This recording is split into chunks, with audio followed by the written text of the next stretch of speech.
원우군은 공부에 있어서 조금의 흔들림도 없이 늘 자신의 자리에서 최선을 다했다. 저는 신기해요, 사실은. 원래대로. 애들한테 항상 뭐 공부해라 소리는 별로 이제 해본 적 없이 애들이 잘하는 거니까. 근데 이제 성적표 받아오면 제가 봤을 때도 신기해가지고 이게 사람인가 하면서 신기하다고 맨날 진짜 대단하다고 이제 그런 식으로 얘기를 많이 하죠. 근데 그런 거에 또 고맙게 생각하는 것도 있는 것 같고. 애들 매 순간에 보람 느끼고 저는 보배죠, 보물이죠. 넉넉하지 않은 가정 형편에 고등학교 3년 동안 그 흔한 사교육 한 번 받아본 적 없었던 원우군. 하지만 우수한 성적으로 명문대 3곳이나 합격하며 혼자서 공부한 진가를 발휘했다. 저 같은 경우에는 좀 제 실력에 대한 믿음이 어느 정도 있었거든요. 내가 가지고 있던 공부 방법대로 그냥 스스로 공부하는 것이 낫겠다는 생각이 들어서 따로 사교육에 대한 필요성을 제가 느끼지 않았었죠. 인강을 듣고 학원을 다니는데 드는 시간, 비용 그런 것들에 비해서 차라리 그냥 저 혼자 터득하고 선생님께 질문 드리고 그렇게 얻어내는 공부가 제 고3 생활 동안에는 제가 느끼기에는 효율적이었어요.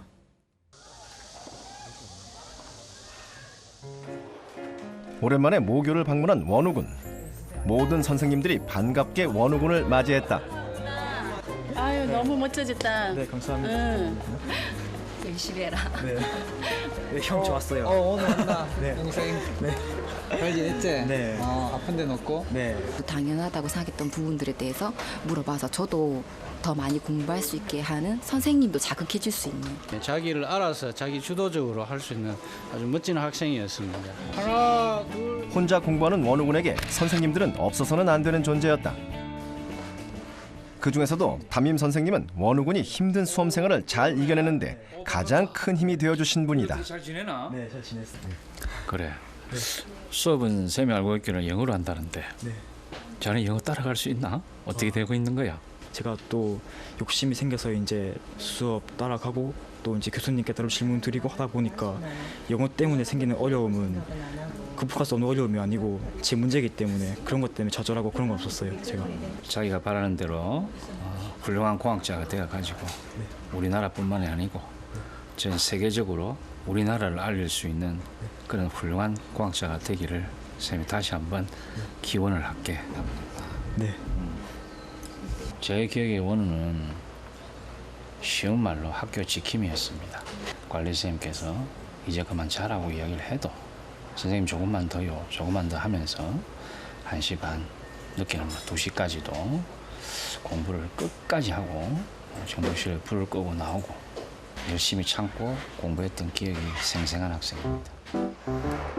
아침에는 가장 먼저 나와서 공부를 시작하고 밤에는 가장 늦게까지 공부하는 원우군을 보고 학교 선생님과 친구들은 정독실의 지킴이라는 별명을 붙여줬다. 대부분의 학생들이 기숙사로 돌아가는 시간에도 원우군은 그날의 목표량을 끝내기 전까지는 절대로 자리에서 일어나는 법이 없었다. 특히 늘 고전하던 수학 성적을 올리기 위해 오랜 시간 책상 앞에 앉아 최대한 많은 양의 문제를 풀었다.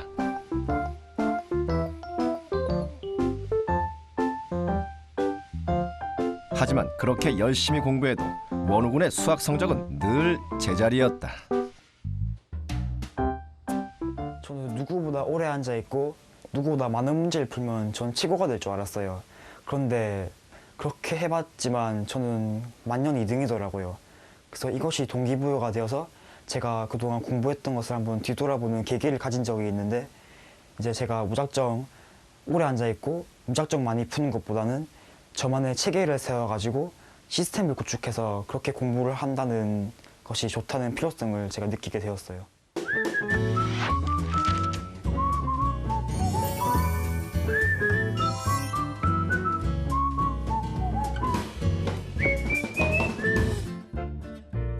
많은 양의 문제를 그저 풀기만 하는 것은 진짜 공부가 아니었다. 모든 문제를 완벽히 나의 것으로 만들기 위해서는 나름의 계획이 필요했다. 우선 문제를 풀기에 앞서 단원별로 모든 문제 개수를 세어본 후 목차 옆에 문제 개수를 적었다.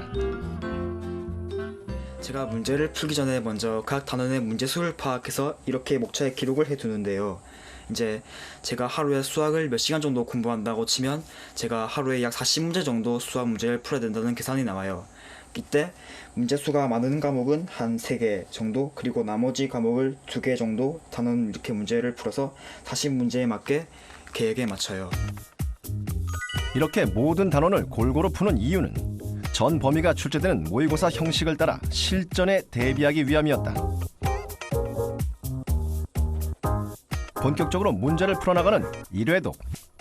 이때 원우군은 자신만의 규칙을 세워 문제를 풀었다. 제가 문제를 풀다가 어려운 문제를 발견하였거나 참신한 문제를 발견했을 때는 제 나름대로의 표기법을 만들어서 표시를 해두는데요. 제가 문제를 풀다가 신유형을 발견하였거나 문제가 참신했을 경우에는 문제 번호의 오른쪽에 별표를 쳐요. 그리고 문제를 풀다가 어려웠을 경우에는 문제 번호 왼쪽에 별표를 치는데요. 이제 문제 난이도 자체가 어려웠을 경우에는 하드 약자인 H를 별표 함께 적고, 그리고 시간이 모자라서 어렵다고 느꼈을 때는 타임의 약자인 T를 별표와 함께 적어요. 그런데 시간도 모자란데 어렵기까지 한 경우에는 T와 H를 함께 적기도 했어요. 자신이 정한 규칙에 따라 문제를 선별하는 것이 바로 1회독의 포인트다. 1회독이 모두 끝나면 원우군은 틀린 문제와 참신한 문제, 그리고 어려운 문제라고 표시해둔 문제 수를 한눈에 알아볼 수 있게 적었다.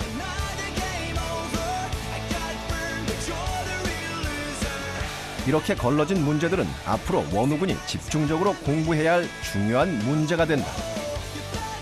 이런 식으로 표시를 해서 이제 제가 다시 볼 문제들을 걸러내는데, 방금 그 과정이 끝난 거고, 이제 제가 이걸 보면서 2회독 때 이 문제만 푸는 거죠. 그래서 1회독은 2회독을 위한 발판이 되는 셈이죠. 원우군은 2회독에서는 1회독에서 선별한 문제들만 다시 보는 것을 원칙으로 삼았다. 1회독에서 선별한 문제들은 시간이 오래 걸리거나 난이도가 높고 참신한 유형의 문제들이 대부분이었다. 어려운 문제만 남아있다 보니 쉽게 풀리는 문제는 거의 없었다.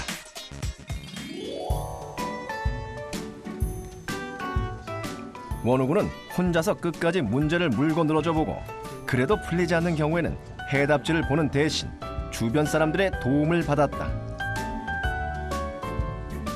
저 같은 경우에는 제 스스로 문제를 푸는 것이 중요하게 여겼기 때문에 스스로 문제를 풀려고 노력했지만, 정 안 되는 경우에는 다 친구들에게 물어보거나 혹은 선생님과 문제에 대해 토의를 해보곤 했어요. 네, 그렇게 했을 땐 제가 생각하지 못한 그런 참신한 생각들을 그런 친구들과 선생님들로부터 받아들일 수 있기 때문에 그런 점이 좋았던 것 같아요.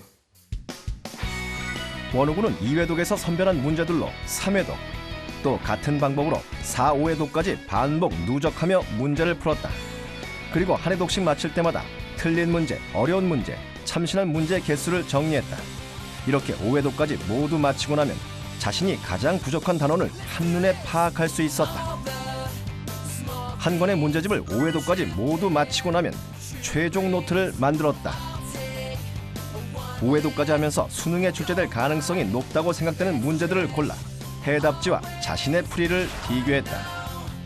두 개의 풀이 중에 더 나은 풀이를 최종 노트에 적어두는데, 이때 중요한 것은 문제를 푸는 과정마다 어떤 생각을 해야 하는지 그 흐름을 적는 것이었다.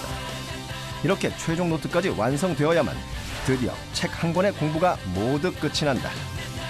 이런 식으로 고2 겨울방학부터 1년 동안 원우군이 푼 문제집만 무려 30권. 그가 푼 문제 수는 무려 10,000문제에 달했다.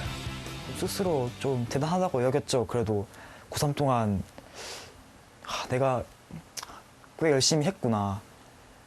그냥 그러면서 스스로 뿌듯해하고, 그리고 이제 좀 좋은 기분으로 승을 쳤던 것 같아요.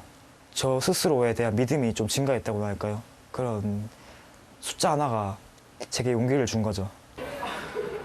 한 학년에 100명 남짓, 전교생 300명인 작은 학교다 보니 원우군을 모르는 후배들은 거의 없다. 나는 지스트 기초교육학부 11학번 박원우입니다. 잘 부탁드립니다. 혹시 많은 후배들이 원우군에게 수학 공부에 대한 조언을 구했다. 특히 1년 동안 수리 영역을 3등급에서 1등급까지 올릴 수 있었던 비결을 묻는 질문이 쏟아졌다. 특선대 공부 방법 중에서 만문제 5회독이 유명하잖아요. 그게 어떤 방법인지 좀 설명해 주세요. 나 같은 경우에는 이제 책을 하나 풀 때 이 책을 전부 나의 것으로 만들고 싶어가지고 이제 그걸 중점적으로 했단 말이야. 그래서 만약에 이게 천재다. 그럴 때는 이제 일단 시험 문제 다 풀어. 틀린 문제, 참신한 문제, 어려운 문제들 내가 골랐어. 내가 문제를 푸는 도중에. 그렇게 하면 한 300제 정도가 이제 남게 돼. 이제 이 문제만 가지고 2, 3, 4, 5회도까지 하는 거지. 내가 어떻게 수학 공부했는지 대충 들어봤는데, 그러면 나의 수학 공부를 한번 따라해보고 싶은 사람 있으면 혹시 손 들어볼래? 고등학교 2학년 이과반 학생 5명이 관심을 보였다. 이 5명의 학생들과 일주일 동안 원우군의 오회독 공부법을 따라해보기로 했다. 총 105개의 문제를 오회독하는 것이 목표다. 학생들은 문제를 풀기 전 각각의 단원별로 문제 개수를 파악해 하루의 목표량을 정했다. 실험 시작 1일째, 학생들은 본격적으로 일회독에 들어갔다. 일주일 동안 105개의 문제를 오회독하기 위해서는 하루에 35개의 문제를 풀어야 한다. 결코 적은 양이 아니기 때문에 학생들 모두 부지런히 문제를 풀었다. 그런데 열심히 일회독을 하던 학생들이 공통적으로 부딪히는 난관이 하나 있었다. 어려운 문제를 만나면 시간 가는 줄 모르고 문제와 씨름하고 있었던 것이다. 1회독 때는 문제집이 처음부터 끝까지 다 풀어야 되니까 문제 양이 상당히 많아서 좀 어려울 경우에는 그 시간 내에 다 모두 풀지 못하고 한 문제 좀 어려운 것들은 1시간까지도 고민하고 그 문제를 생각해서 계속 풀려고 하다 보니까 시간 조절에서 좀 많이 실패를 봤던 것 같아요. 네, 저 같은 경우에는 한 문제당 15분의 리미트를 두었는데요. 제가 한 문제를 40분을 고민하든 2시간을 고민하든 이제 그것이 고민이 지속될수록 효과가 떨어지는 것이 느껴지더라고요.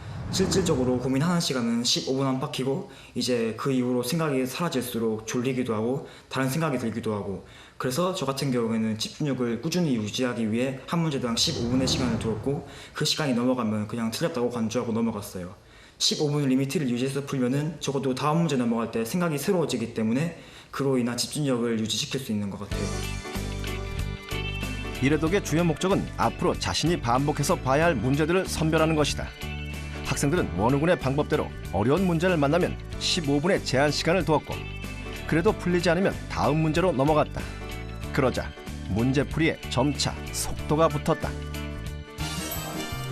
실험 시작 4일째, 5명의 학생 모두 2회독에 들어갔다. 2회독에서는 1회독에서 선별한 문제들만 푸는데 1회독에서 손도 대지 못한 어려운 문제들이 고스란히 2회독으로 넘어오다 보니 학생들이 느끼는 난이도는 훨씬 높아졌다. 과연 2회독을 무사히 마칠 수 있을지 학생들의 고민은 깊어졌다. 1회독 때는 풀 수 있는 문제 있어서 그나마 성취감 있어서 좌절 느껴도 넘어갈 수 있었는데 2회독부터는 제가 좌절 느꼈던 문제들만 모아놓은 거고 어려운 문제만 모아놓은 거잖아요. 그 문제를 보려고 하니까 좀 아무래도 남은 건 어려운 문제인데 하고 제가 계속 못 풀어나가면 어쩌나 하는 그런 생각이 들었어요. 우선 제가 선발했던 문제들 자체가 이제 제가 틀린 문제나 어려운 문제들로 이루어져 있다 보니 이제 난이도 자체에서 오는 어려움이 물론 있죠. 예를 들면 문제를 바로 이해하기보다는 좀 간략화해서 이해할 수 있는 문제라든지 아니면은 좀 하위 개념을 끌어와서 문제를 풀 수 있는 문제라든지 아니면은 식의 형태를 조금 변형시켜야만이 이제 풀이에 접근할 수 있는 그런 문제들이 저에겐 좀 어려웠던 것 같아요.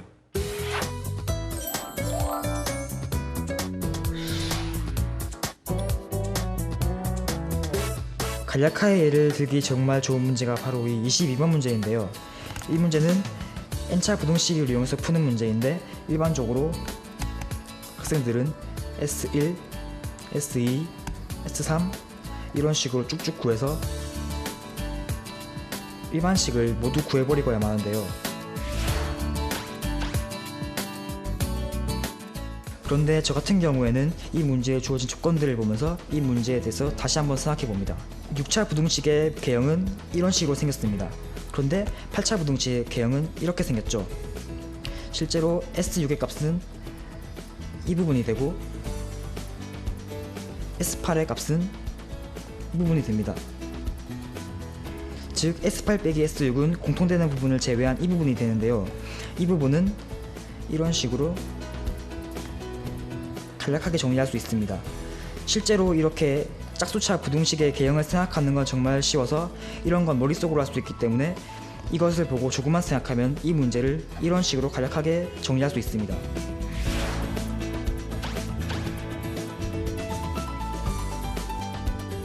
이렇게 문제를 간략화하는 건 순열과 조합, 확률 문제에서 특히 활용도가 높다.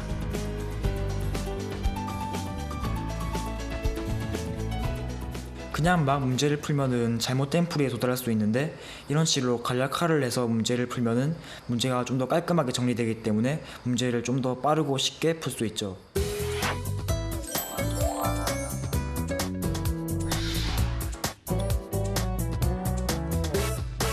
(15번) 문제는 등비수열 문제로서 이런 식으로 도형이 자주 이용되는 문제이죠.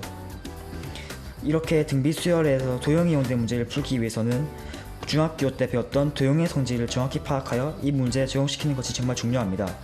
등비수열 문제를 풀기 위해서는 공비 R과 초항 A를 구하는 것이 중요합니다. 그런데 이 문제에서 공비 R과 초항 A를 구하기 위해서 둘 다 중학교 개념이 이용되는데요. 먼저 공비 R을 구해봅시다.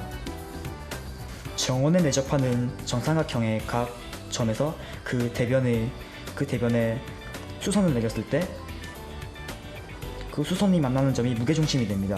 이때 무게중심 공식에 의해서 이것이 2대1로 내분된다는 사실을 알 수 있는데요. 이것이 저희가 중학교 때 배웠던 개념입니다.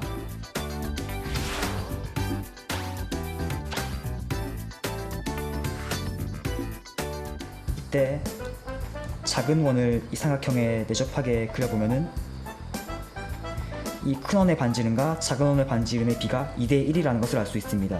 그렇기 때문에 공비가 4분의 1이라는 것을 알 수 있습니다. 그리고 추항을 구하기 위해서는 작은 원들의 반지름을 구해야 하는데요. 큰 원의 중심에서 작은 원의 중심을 지나게 선을 그었을 때 이것이 총 반지름이므로 길이가 2이고 이 작은 원의 반지름이 r이기 때문에 이 길이가 2-r이 됩니다. 그리고 이 도형이 이 점선에 의해 대칭이므로 이 길이가 r이고, 그리고 중요한 중학교 개념이 여기서 등장하는데요. 이 작은 원의 중심에서 이 원의 밖에서 접하는 선에 발을 그을 때 이 발이 수선의 발이 된다는 사실입니다. 이것도 저희가 중학교 때 이미 다 배웠던 개념입니다.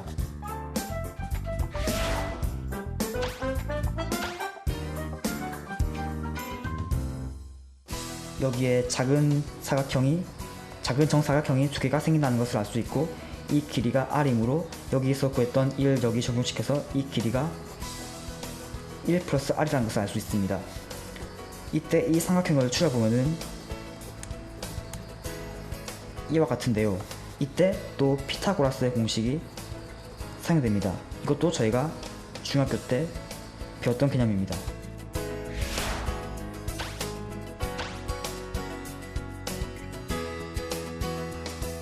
하위 개념을 사용하여 문제를 쉽게 풀 수 있는 단어는 함수, 등비수열, 적분, 공간도형, 벡터 부분이다.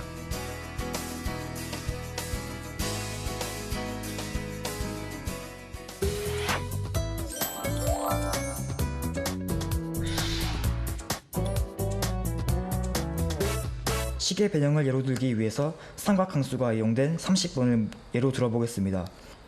이 중점 M을 지나는 이 수직 이등분선의 함수는 다음과 같이 주어지며, 이때 이 1차 함수인 이 직선의 y절편인 ft가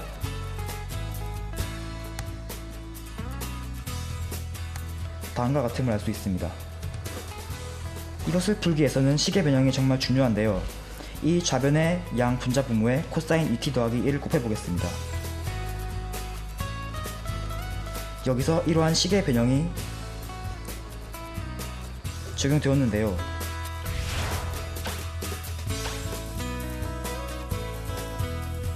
실제로 이 두 값은 소거될 수 있어서 이 식의 값에는 아무 영향을 주지 않지만 형태적으로 정말 중요한 영향을 줍니다. 이러한 식의 변형을 이용하여 삼각함수, 미분과 적분에 적용하여 풀게 되면 쉽게 문제를 풀 수 있다.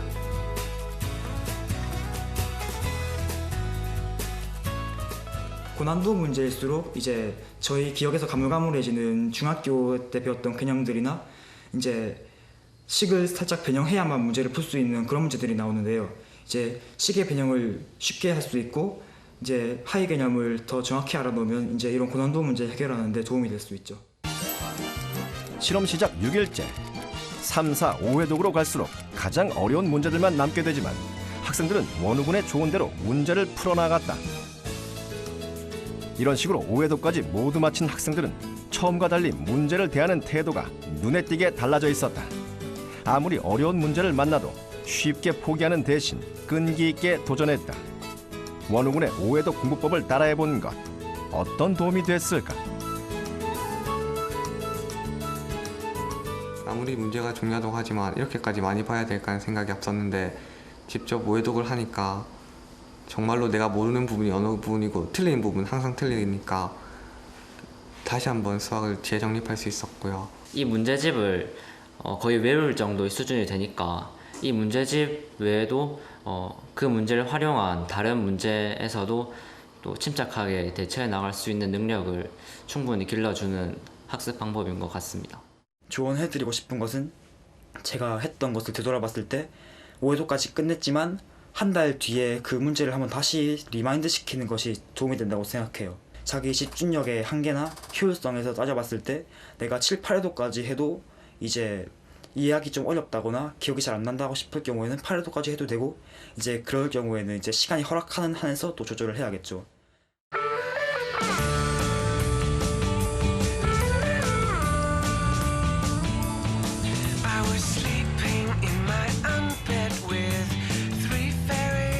원우군이 오랜만에 바닷가를 찾았다.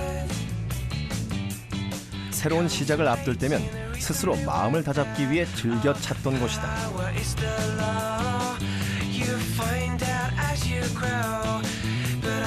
새로운 학기를 앞두고 원우군은 자신의 꿈을 위해 지금보다 더 열심히 노력할 것을 다짐한다.